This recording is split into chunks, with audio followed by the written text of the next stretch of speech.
And crucially, not all cultures around the world use this term. Okay, the black-headed people.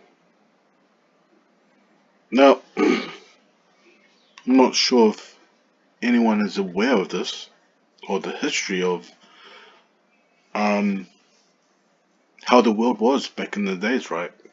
If you're interested in this subject, just go look at his videos, timeless. But I came up with this video called The Lord of the Black-Headed People. This is just to reaffirm where the common ancestor of the Polynesian people came from. And through this video, when I've watched it, the whole thing, and I learned quite a lot of how the world was like back in those days. And in this video, why did the kings of Sumer to China call themselves Lord of the Black People?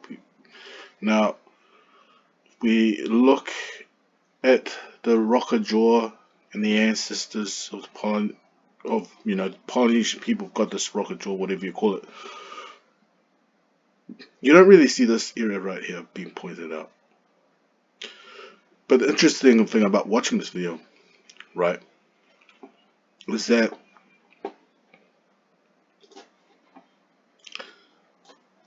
there is a connection between people in this area near Israel, Egypt. And if you look at the Rockajoy right here, right over here, Egypt, right? I'm starting to get to the point of my understanding that the ancestors of the Polynesian people, and I'm saying Maui, Tangaloa, whatever you want to call them, must have came out of this region over here, right? If you look at Egypt, where it is, they did not come by boat. They must have came from this region over here. The common answer, like if you want to go way back, where did the origins of the Polynesians people came from? Or the history, or the story, whatever you want to call it, must have came over here. The legends and everything. The Birdman cult. And the reason why I say that is because when I was watching this video, I found something very interesting, right? It's just these ones that were in heavy contact with each other, even if very distant contact from Sumer to China. It doesn't. N.W. Hill of Trinity College, Dublin, titled Come as Lord of the Black-Headed, an Old Tibetan Mythic Form. So, in this video, all they're trying to say is that they were very dark-skinned people. Very dark-skinned. And they were rulers of the dark-skinned people. But what I found out is that if you keep watching this video, that you'll find something I found very interesting while watching it. Come on! What? And that was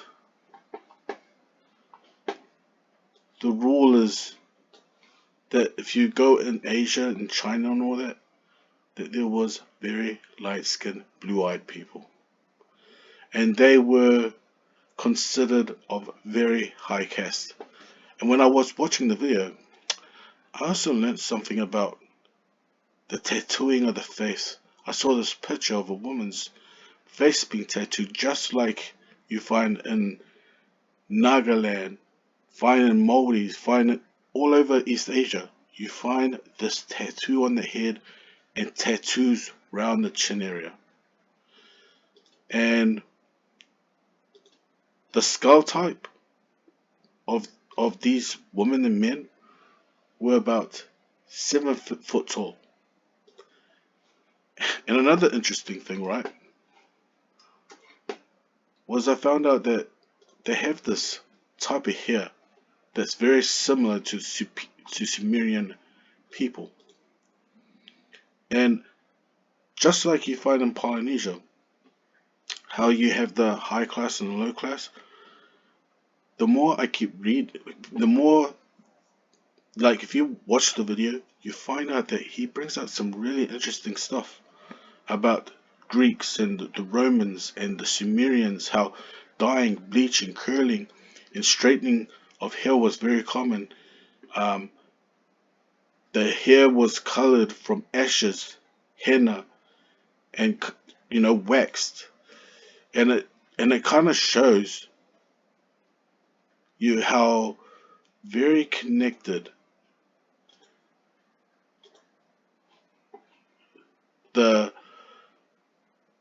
the how very connected this royal family, Maui, the ancestors of Maui and Tangaloa, how very connected we are to these people.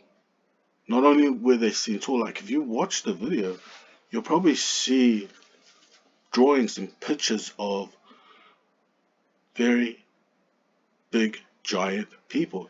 So these people, whoever they are, they were of a very high